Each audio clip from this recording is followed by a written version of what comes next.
ప్రకాశం బ్యారేజీ దిగువన కృష్ణానది కరకట్ట పటిష్టతకు నీటిపారుదల శాఖ కార్యాచరణ ప్రారంభించింది.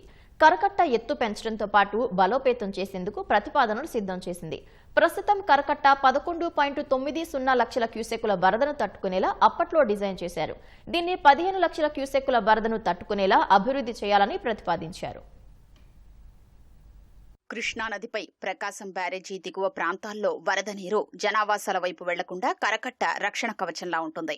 బ్యారేజీని 3.71 టీఎంసీల నీటి నిల్వ సామర్థ్యంతో 1957లో నిర్మించారు. మొత్తం 70 గేట్లు ఉండగా వాటి ద్వారా గరిష్టంగా 11.90 లక్షల క్యూసెక్కులు విడుదల చేయొచ్చు. 2009లో అత్యధికంగా 10.94 లక్షల క్యూసెక్కుల వరద రాగా 2024 సెప్టెంబర్లో 11.45 లక్షల క్యూసెక్కుల ప్రవాహం నమోదైంది. అంతకంటే ఏమాత్రం ప్రవాహం పెరిగినా కరకట్టకు గండ్లుపడి తీవ్ర ప్రమాదం తలెత్తేది. భారీగా నష్టం జరిగేది. 2009లో వచ్చిన వరదలతో కరకట్టకు గండ్లుపడి నష్టం జరిగింది. ఆ తర్వాత కరకట్ట బలోపేతం కోసం 119 కోట్లు కేటాయించారు. ప్రకాశం బ్యారేజీ నుంచి పెనుమూడి వరకు 70 కిలోమీటర్ల మేర పనులు చేపట్టారు. అయితే కొల్లూరు వరకు పూర్తి చేశారు. కొల్లూరు, పెదపులివర్రు, దోనిపూడి, పెనుమూడి ప్రాంతాల్లో పనులు జరగలేదు. ఇక్కడ కరకట్ట అత్యంత బలహీనంగా ఉంది. 2024 సెప్టెంబర్లో అత్యధికంగా 11.45 లక్షల క్యూసెక్కుల వరద రావడంతో కరకట్ట ఎక్కడ తెగుతుందోనని ఆందోళన చెందారు. కొల్లిపర మండలం అత్తలూరిపాలెం, కొల్లూరు మండలం కోటిపల్లి, భట్టిప్రోలు మండలం పెదపులివర్రు, తూర్పుపాలెం, రేపల్లె మండలం రావి అనంతవరం, మైనేనివారిపాలెం, రాజుకాల్వ వద్ద కరకట్ట అంచుల వరకు నీరొచ్చింది. వరద వచ్చినప్పుడల్లా నిద్రలేని రాత్రులు గడపాల్సొస్తోందని రైతులు ఆందోళన చెందుతున్నారు. భయం ఉంటుంది. మా ఊళ్ళో రైతులు టాటాలు తీసుకొచ్చి టాటాలతో వేసారు. మరి ఇక్కడ రెండు పెద్ద లారీలు ఇసుక పోపించి మొత్తం తోలారు. గండి పడితే మొత్తం మునిగిపోద్దండి. మొత్తం గళ్ళు పడిపోయి ఉన్నాయండి.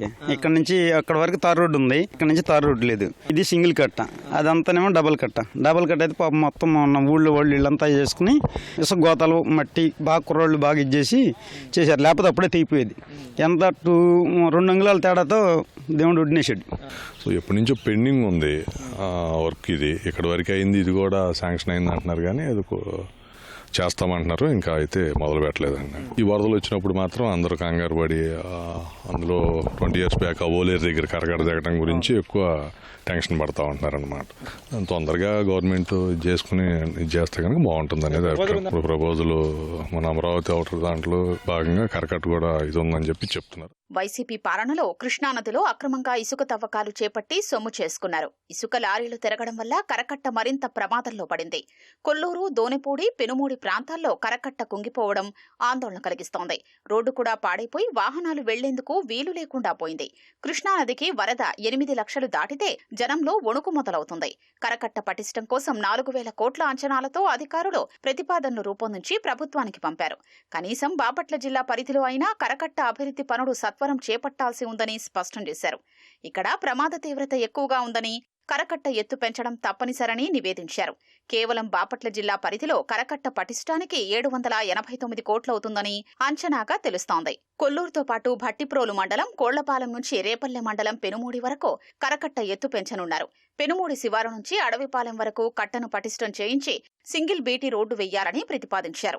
అక్కడి నుంచి లంకెవాని దిబ్బ వరకు మెటల్ రోడ్డు నిర్మించేలా నీటిపారుదల శాఖ అధికారులు ప్రణాళికలు తయారు చేశారు. నిధులు మంజూరైన వెంటనే పనులు ప్రారంభించేందుకు సిద్ధంగా ఉన్నారు. గతంలో మేము ఎస్టిమేట్ పెట్టి పంపించామండి. గవర్నమెంట్ దగ్గర ఉంది.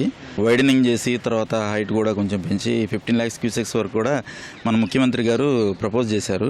దాన్ని బేస్ చేసుకొని ఎస్టిమేట్ పంపించాం. కరెక్ట్గా పైదాకా వచ్చింది. కొన్ని ప్లేసెస్లో 1 అడుగు 2 అడుగులు అట్లాగా ఫ్రీ బోర్డు ఉంది. ఈసారి మనకి అంత ఎక్కువ వచ్చినా ప్రాబ్లం లేకుండా ఉండడం కోసమని ముఖ్యమంత్రి గారు చెప్పడం వల్ల మేము ఎస్టిమేట్ పంపించడం జరిగింది. గుంటూరు జిల్లా తాడేపల్లిలోని మహానాడు ప్రాంతంలో రక్షణ గోడ నిర్మాణానికి ఇప్పటికే ప్రభుత్వం ఆమోదం తెలిపింది. 2,940 కోట్లు మంజూరు చేసింది. విజయవాడ కృష్ణలంకలోని రక్షణ గోడ తరహాలో బ్యారేజీ దిగువన కుడివైపున 0.9 కిలోమీటర్ నుంచి 2.6 కిలోమీటర్ వరకు గోడ నిర్మిస్తారు.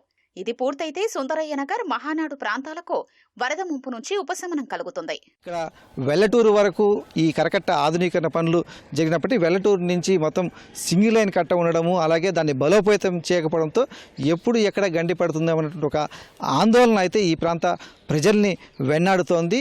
ఇప్పుడు నీటిపారుదల శాఖ దీనికి సంబంధించి ప్రకాశం బ్యారేజ్ నుంచి అటు చివరి సముద్రం వరకు కూడా ఈ కరకట్ట ఆధునీకరణకు సంబంధించి ప్రతిపాదనలు అయితే సిద్ధం చేసి ప్రభుత్వానికి పంపించింది. దాన్ని ఎలా చేయాలి, కేంద్ర ప్రభుత్వం నుంచి ఏమైనా నిధులు తీసుకొచ్చి ఆ సినర్జీ మోడ్లో ఆ పనులు చేపట్టాలనే విషయమైన రాష్ట్ర ప్రభుత్వం తీవ్రంగా కసరత్తు చేస్తోంది. కెమెరామెన్ అలీతో పూర్ణచంద్రశేఖర్, ఈటీవీ న్యూస్, బాపట్ల జిల్లా.